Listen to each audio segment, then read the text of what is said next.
Hi, this is Paul Turner with Venafi, and today what we're going to talk about is how a certificate gets validated, something commonly called chain validation.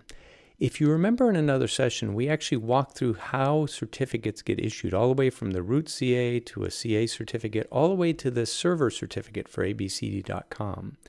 Now what we're going to look at is if we've got a user connecting with a browser and they want to connect up to abcd.com, when they connect up, they're going to do that with a secure protocol called HTTPS. This goes over TLS. When the server receives this request, it's going to turn around, it's going to return its certificate as well as any CA certificates that are chained to that. You'll understand that in just a moment. These are the certificates that browser is going to use to validate that it's actually talking to the correct server, to the server that it wants to be talking to.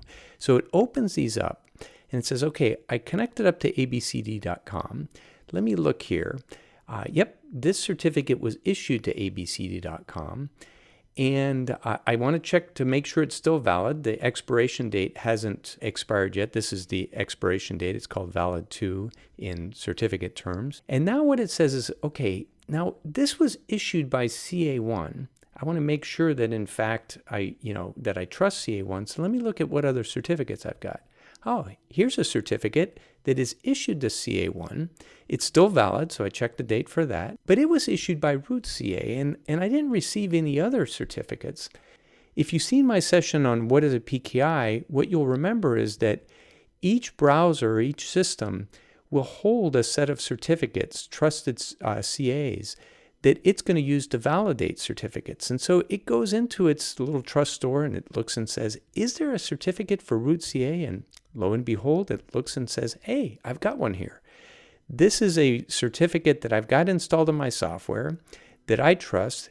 It's a root certificate issued by root CA to itself, and it's got a public key in here. First of all, this is still valid. It checks that, the date, And then the next thing it does is says, okay, I've got this public key. What I'm going to do is I'm going to use this public key to validate the signature on this certificate and make sure that this is a valid signature. Now it says, okay, now I trust everything within this certificate because it was signed by somebody who I trust. So it looks at this and says, okay, this was CA1's certificate. Let me see if this public key will validate this signature. And lo and behold, it does. At this point, this certificate can be trusted. Now, the browser can go ahead and use this public key to perform operations with that particular server. We'll talk about how that's used in another session.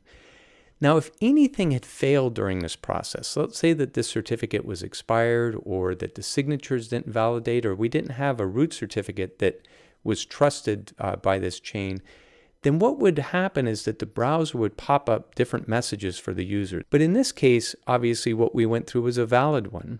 Now there's a few details, as always, that I left out in the process. There's some different identifiers called authority key identifiers and such that can be used.